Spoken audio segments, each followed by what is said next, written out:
Ariel Helwani post-fight at UFC 130 alongside Brian Stann, who defeated George Santiago tonight. And Brian, congratulations on a huge win for you. First and foremost, after the fight, it seemed like you got a little emotional. Can you describe how you're feeling right now about the win?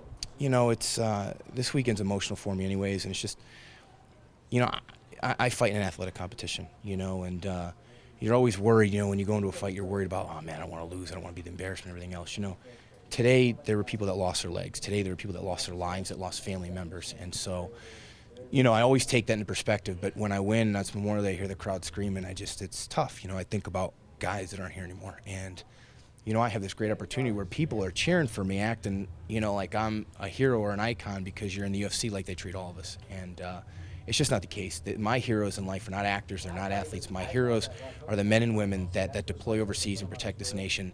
They have a level of responsibility bestowed on their shoulders like we can't fathom, and I love them so much. But, that emotion was just for people that I miss, Obviously, you don't know this because you were in the moment, but on television, what the fans saw was you kneeling down, and it looked like you were emotional, and then there was just the crowd chanting USA. That's a moment I think a lot of fans will never forget, especially considering all those factors you talked about. Could you hear them right then and there, that they were chanting USA and really giving respect to you and all those men and women? I heard it at the end, and I was just really pleased because I know there's a lot of Marines I served with in the crowd. Portions of SEAL Team 6 are in the crowd. Marcus Luttrell's in the crowd. So, and I know how many veterans watch. I know how many of our active duty watch these fights, and they know that the crowd was honoring them, and I think that's awesome. Hopefully, all the men and women that are deployed overseas right now watching on AFN heard that. They got to chill up their spine. They know that they're appreciated, and the families that have lost people to combat, they know we appreciate their sacrifices. Did you think you would dominate him that easily? I knew if I stuck to my game plan and I fought to my abilities that I could win every round in the fight.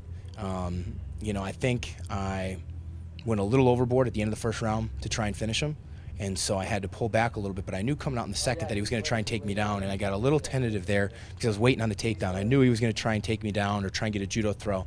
So, and then towards the end of the second round was where I upped the tempo again to try and wear him out, hit the leg kicks, and start breaking him down. But, I don't know. I'd have to watch the tape. It didn't feel like I was dominating him in there. It felt like it was a real good scrap, and, maybe it could be chance for fight of the night, but we'll see. I want to bestow all the credit in the world on George.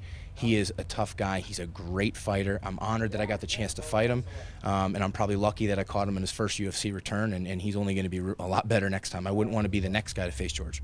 We always talk about the power in your hands, but it seems as though the leg kicks have become a great tool and weapon for you. Where did you develop that? I've had these since the beginning. My earliest training partners who were Marines used to get so mad at me and threaten never to train with me again if I didn't throw them in fights. I told them I keep fighting wrestlers. Everybody wants to take me down. If I throw kicks, I'm not going to get them down. So I've always had pretty strong leg kicks, but, working with Mike Winklejohn, he's the best striking coach in the game, bar none. He's responsible for so many knockouts where a guy wasn't even supposed to come close, Rashad over Chuck, the Keith Jardine beat Chuck Liddell, Carlos Conacano, Dan Hardy, me beating Lieben tonight. And, he's really developed that and helped me with that a lot, along with training with, one of my closest friends and training partners, Tom Watson. Me and him have really pushed each other these last two fights and made each other that much better because we basically live in the gym and the coaches have to kick us out. How's your hand? I broke my thumb just here at the joint. I'm sure it'll be fine. We'll get it x-rayed or something, throw some tape on it, be good to go. I'm already pretty much missing a finger on this hand, so I'm down to 8. At which point did you break it, do you think? It's in the first round during ground and pound when I looped over and I hit here on his head and felt it go. And, when you're in there, in all honesty, you don't care. You feel everything in the morning, though. So I'll feel it in the morning, but... And final question, you were talking earlier about, Bisping being matched up with Mayhem, Vanderlei has a fight coming up. Who do you think they'll give you next? I honestly have no idea. I legitimately do not have a clue who will be next. So, I have a feeling I'll probably have to wait till fall to fight, which is fine by me. That's just more time for me to get better and better and enjoy my training and enjoy my family. We'll just see. A lot of guys are matched up. Let's see how this shakes out. We'll see who's there and see what matchups are there. I know the holes in my game. I know that I'm still about 2 years from you guys seeing the best Brian Stann yet, and that's encouraging to me to know that I still have areas where I'm going to get better. I'm still scratching the surface in some areas and getting better, and I'm excited to do that. And if people believe MMA math, George Santiago was a top 10 fighter. Brian Stann is now a top 10 middleweight. Sounds pretty good, right? You're the only guys that got me in the top 10. My cousin and best man, Danny, he always watches all the rankings and will let me know that stuff. And you guys already put me in there.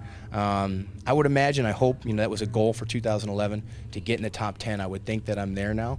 But that stuff doesn't matter. I'm getting great fights. I have an amazing opportunity to fight in the UFC, which a lot of people dream of. And I'm just grateful that I can do it and leverage the notoriety for a good cause. And that's what's important to me, what I'm passionate about, and that's getting veterans jobs. Thank you. Congratulations. Thanks, guys. I really appreciate all the support.